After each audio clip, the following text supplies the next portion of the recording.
ডিমের বিভিন্ন রান্না বিভিন্ন সময়ে আমরা তৈরি করি। রুচির পরিবর্তন আনতে আর একঘেয়ে স্বাদ পাল্টাতে মাঝে মধ্যে পাকা টমেটো আলু দিয়ে এভাবে টক ঝাল স্বাদের এই রান্না খেতে খুবই ভালো লাগে। ইচ্ছে করলে শেষ পাতেও পরিবেশন করা যায়, আবার খাবারের মাঝামাঝি সময়েও এই রান্নাটি খেতে খুবই ভালো লাগে। অল্প মশলায় তৈরি করা যায় আর ভীষণ মুখরোচক একটি রান্না।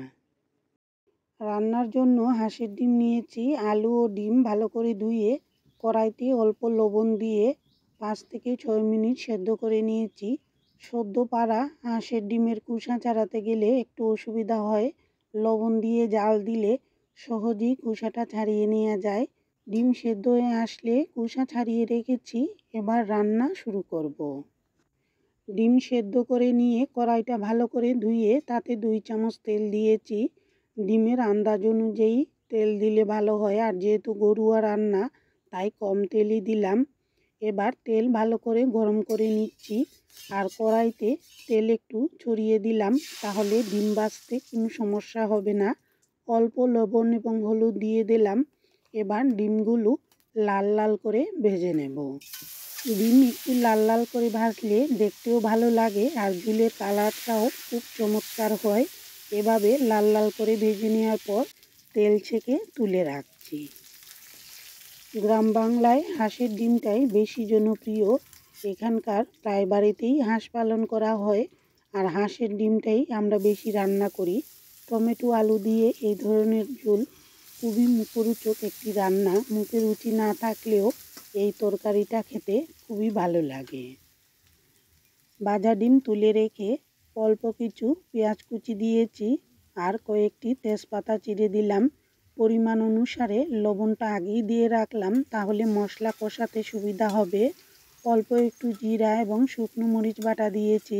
এবার পরিমাণ মতো হলুদ এবং সামান্য চিনি 2 বারে দিয়ে দিয়েছি। টক টক এবং ঝাল ঝাল স্বাদের এই রান্নাতে সামান্য একটু চিনি দিলে খেতে খুবই ভালো লাগে। ঝালের পরিমাণটা নিজেদের পছন্দ মতো দিতে হবে। আমি ইচ্ছে করেই একটু কম দিয়েছি। শুকনো মরিচ একটু কম করে দিলাম, তাহলে বাচ্চাদের কোনো সমস্যা হবে না। আর এই তরকারি একটু ঝাল ঝালি হলে বেশি ভালো লাগে, তবে নিজেদের পছন্দ মতো দিয়ে দিতে হবে। 1-1.5 মিনিটের মতো মশলাটা সুন্দর করে কষিয়ে নিয়েছি। আর এরকম ঝুলের মশলা একটু কষিয়ে নিলে কালারটাও সুন্দর হয়। এবার সেদ্ধ করা আলু আর টমেটোর টুকরাগুলো দিয়ে দিয়েছি। ধনেপাতার কিছুটা অংশ দিয়ে দিলাম আর অল্প কিছু রেখে দিলাম, একদম শেষে ব্যবহার করব। এবার চুলার আঁচ বাড়িয়ে সবজিগুলো ভালো করে কষিয়ে নেব আরও 2 থেকে 3 মিনিটের মতো। কষিয়ে নেওয়ার পর কয়েকটি আস্ত কাঁচামরিচ আর ভাজা ডিম দিয়ে দিলাম। কাঁচামরিচ একটু বাড়িয়ে দিয়েছি, এই ঝালে একটু ঝালের পরিমাণ কম।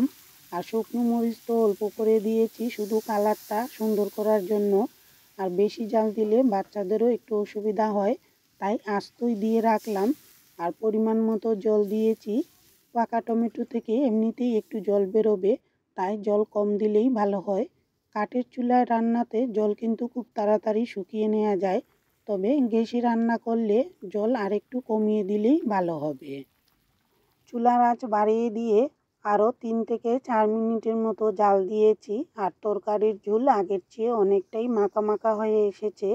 লবণটা চেখে দেখে নামিয়ে নিতে হবে। একটু ঝোল থাকা অবস্থায় নামিয়ে নিচ্ছি, এতে খেতেও কিন্তু ভালো লাগবে। একদম শুকিয়ে গেলে টমেটো আলুর এই ঝোল আরও বেশি শুকিয়ে যায়, তাই একটু ঝোল থাকা অবস্থায় নামিয়ে রাখলাম। পাকা টমেটো আলু দিয়ে ডিমের এই ঝোল অল্প মশলাতেই রান্না করলে খেতে চমৎকার লাগে। কেমন লাগলো আজকের এই ডিম রান্না জানাতে ভুলবেন না। এতক্ষণ পাশে থাকার জন্য সবাইকে অসংখ্য ধন্যবাদ। নতুন বন্ধুদের প্রতি অনুরোধ রইল চ্যানেলটিকে সাবস্ক্রাইব করে রাখার, আর অবশ্যই বেল বাটনে ক্লিক করে রাখবেন, তাহলে পরবর্তী ভিডিওর নোটিফিকেশনগুলো খুব সহজেই পেয়ে যাবেন। সবাইকে অসংখ্য ধন্যবাদ।